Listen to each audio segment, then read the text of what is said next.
बच्चों मैं आप लोगों से डिस्कस कर रहा हूँ इलस्ट्रेशन नंबर 50।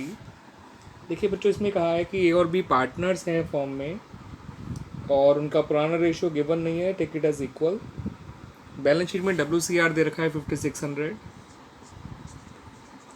और एसेट साइड में प्रॉफिट एंड लॉस अकाउंट दे रखा है 4000। WCR और P&L एसेट साइड में तो ये लॉस हो गया। फिर उन्होंने जो है सी को पार्टनर बनाया। हाँ, इन लोगों की कैपिटल तो दे रखी है 50,000 और 60,000, ये देखिए। ठीक है बच्चों, उसके बाद इन्होंने डब्ल्यू को पार्टनर बनाया, सी को, नॉट डब्ल्यू को। सी से कहा 40,000 कैपिटल लाने को और उससे हिस्से गुडविल कैश लाने को कहा गया। नया रेशियो 3:1 है। ए और बी का पुराना रेशियो इक्वल था। ओल्ड में से न्यू माइनस करोगे तो ए का तो 0 आ जाएगा, बी का हो जाएगा 1/6 जो कि सेक्रीफाइस है। ठीक है बच्चों, उसके अलावा कहा है कि वर्कमैन का क्लेम केवल 3,000 रुपये है। ठीक है बच्चों, तो क्लेम सिर्फ 3,000 रुपये है। फिर कहा है बैड डेट्स 6,000 रुपये हुए हैं। अगर आप देखें तो बैलेंस शीट में प्रोविज़न के नाम पे केवल 4,000 रुपये दिया हुआ है और बैड डेट्स हो गए 6,000। तो जो एक्स्ट्रा नुकसान हो गया वो रिवोल्यूशन के थ्रू कवर किया जाएगा, इस बात को ध्यान रखिएगा। फिर कहा क्रेडिटर को 2,000 रुपये ज़्यादा पे करने हैं, ये भी नुकसान की बात है। 2,000 रुपये का जो है क्लेम फॉर डैमेजेस है वो भी नुकसान है। आउटस्टैंडिंग एक्सपेंसेस को घटाकर 1,200 कर दो, ये बात फ़ायदे की ज़रूर है। एक पुराना कस्टमर है जिससे पैसा पहले डूब गया था, वो 2,500 रुपये केवल देने का प्रॉमिस कर रहा है, तो इग्नोर दिस पॉइंट। डूबे पैसे में सिर्फ प्रॉमिस काम नहीं आता है, जब पैसा एक्चुअल मिल जाएगा तब काम आता है। फिर लास्ट में कहा है गुडविल निकाली कैसे जाएगी, क्योंकि नया पार्टनर गुडविल आपको दे नहीं रखी है, आपको खुद निकालनी पड़ेगी। तो उन्होंने फर्म की गुडविल निकालने का तरीका बताया कि पिछले 3 साल का एवरेज निकालिए, उसका 1.5 ईयर्स परचेज करिए और 12,000 माइनस कर दीजिए, गुडविल आ जाएगी। तो पिछले 3 साल का प्रॉफिट 30,000 है, एवरेज निकालेंगे तो 10 आ जाएगा। सॉरी, पिछले 3 साल का टोटल प्रॉफिट 60,000 है,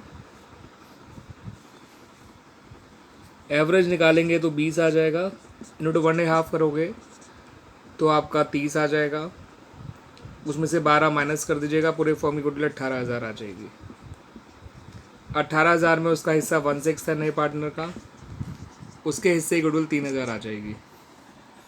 ठीक है बच्चों, अब क्वेश्चन में हमसे मांगा गया है कि आप रिवोल्यूशन अकाउंट बनाइए, पार्टनर्स कैपिटल अकाउंट बनाइए और opening balance sheet of the new firm show करिए।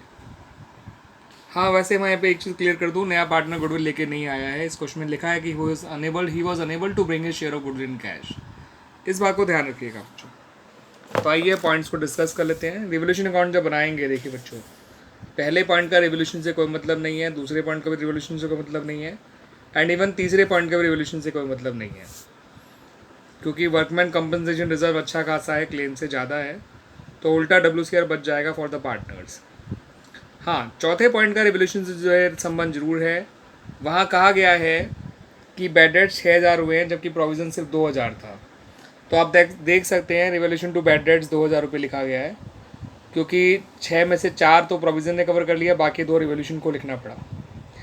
क्रेडिटर को अगर 2,000 रुपये ज़्यादा पे करने पड़ेंगे तो ये भी नुकसान की बात है, तो ये भी रिवोल्यूशन में डेबिट साइड आएगा, ये ध्यान रखिएगा। क्लेम फॉर डैमेजेस 2,000 रुपये, ये भी रिवोल्यूशन में डेबिट साइड आएगा, ध्यान रखिएगा। आउटस्टैंडिंग एक्सपेंसेस को घटाकर 1,200 कर दो, तो पहले वो 3,000 थे, यानी में 1,800 घटाना पड़ेगा। और लायबिलिटी का घटना फ़ायदे की बात होती है, देखो वो क्रेडिट साइड आ गया। रिवोल्यूशन के और कोई पॉइंट है नहीं, क्योंकि प्रॉमिस वाले पॉइंट को इग्नोर करना है आपको। तो आपका रिवोल्यूशन का लॉस आ गया 4,200, जो इक्वली बढ़ गया 2,100 ए और बी में। क्लियर बच्चों, ये बन गया रिवोल्यूशन अकाउंट। कैपिटल अकाउंट का मैं आपको बहुत आसान तरीका बता रहा हूँ, आप एक शॉर्ट फॉर्म याद रख लीजिए, बार CGOP। बार CGOP, बार का बी होता है ओपनिंग बैलेंसेस, तो ओपनिंग बैलेंसेस ऑफ कैपिटल जो कि 50,000 और 60,000 है वो लिख दीजिए। बाय बैलेंस ब्रॉट डाउन आप देख सकते हैं।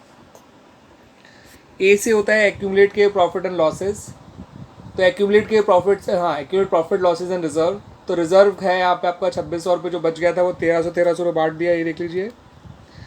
उसके अलावा पीएनएल का लॉस था वो बांट दीजिए, 2,000 डेबिट साइड में।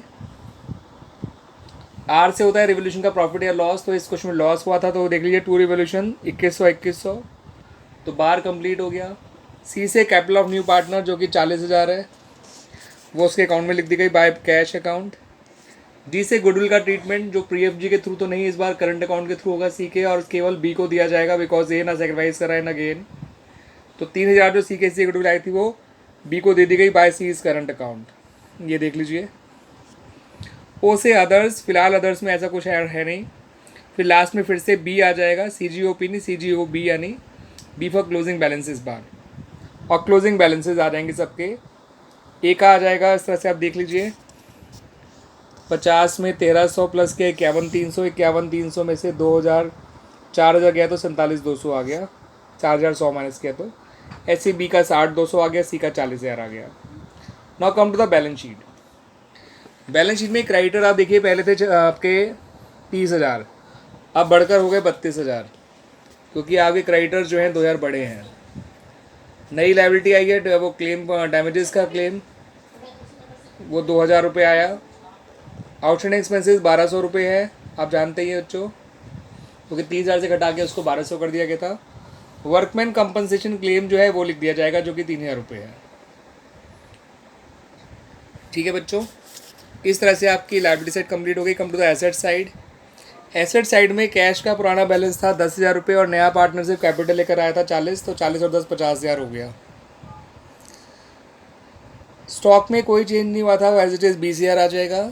डेटर्स में आपका पूरा फर्दर बैड डेट जो था 6,000 का वो माइनस कर दीजिए, नया प्रोविज़न कोई है नहीं। मशीनरी एज इट इज़ नहीं आ जाएगी 38,600। पीएनएल अकाउंट आएगा नहीं, और उसके अलावा सी का करंट अकाउंट बैलेंस शीट में शो किया जाएगा एसेट साइड में। जब नया पार्टनर अपनी गुडविल हिस्से में कैश में नहीं लेकर आता तो उतना पैसा उसके करंट अकाउंट से काट लिया जाता है। ठीक है बच्चों, इस तरह से बैलेंस शीट टोटल आपका 185,600 आ गया। ठीक है बच्चों, इसको ध्यान रखिएगा, it's a very good question बच्चों। थैंक यू बच्चों।